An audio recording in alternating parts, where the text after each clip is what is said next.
Sa pang-apat na sunod na pagkakataon na ipanalo na naman ng Golden State Warriors ang kanilang game ngayong araw laban sa Houston Rockets nang wala si Stephen Curry dahil patuloy para naman nga itong nagre-recover sa kanyang injury. At dahil dito, meron na silang 5-1 win-loss record sa Western Conference bilang top 2 tabla sa Phoenix Suns. Pero hindi lang naman simpleng panalo ang kanilang nagawa dahil na-extend nga po nila sa 14 games ang win streak sa kanilang head-to-head laban sa Houston Rockets. Literal, dinodomina ng Golden State ang Rockets sa tuwing nagkakarap sila sa nakalipas na 4 na taon dahil February 2020 pa sila huling natalo ng Houston sa matchup. And this time, hindi na kinailangan pa ng Golden State si Curry dahil sapat na ang nagawang 27 points ni Buddy Hield at 23 points naman kay Jonathan Kuminga. Kaya nangangahulugan yan, patuloy pa nga pong lumalakas ang Warriors, lalo ang bench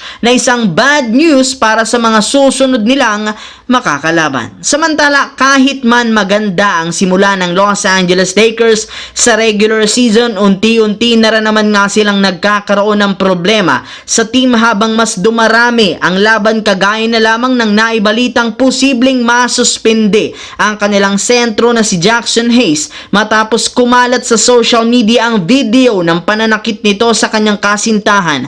Kaya kailangan nga talaga nilang kumuha ngayon kung sakali ng bagong sentro na ipapalit sa kanya, lalo pat as of now, dalawa lamang sila ni Anthony Davis ang aktibong big man sa lineup ng Lakers at sa kabutihang palad, meron rin naman nga silang posibleng ipalit sa kanya kung sakaling makapagdesisyon ng NBA na isuspende si Jackson Hayes. At eto, walang iba kundi si Christian Coloco na naglalaro nga po sa South Bay Lakers bilang parte ng conditioning. At base sa source ngayon, since nasa road trip ang Lakers, hindi pa ito makakasama sa lineup. Pero once na matapos na ang kanilang huling dalawang road game laban sa Detroit Pistons at Memphis Grizzlies at makakabalik sa Los Angeles, asahan na nga ninyo na susubukan itong gamitin ni Coach JJ Redick sa front court rotation kasama si Anthony Davis. Sa kabilang banda, lingid nga po sa inyong kalaman, nag-average nga po si Giannis Antetokounmpo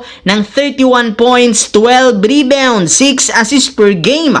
Ngunit sa kabila niyan, sobrang nahihirapan ang buong team na manalo dahil matapos matalo sa Cleveland Cavaliers, bumagsak na sa 1-5 ang kasalukuyang record bilang pang-14 sa East kasama ang kanilang 5-game lose streak. Kaya dahil dyan, hindi na nga po makapaniwala pa si Giannis sa nangyayari sa team. Pagkatapos nga po ng pagkatalo, halos matulala, maiyak habang naglalakad sa hallway.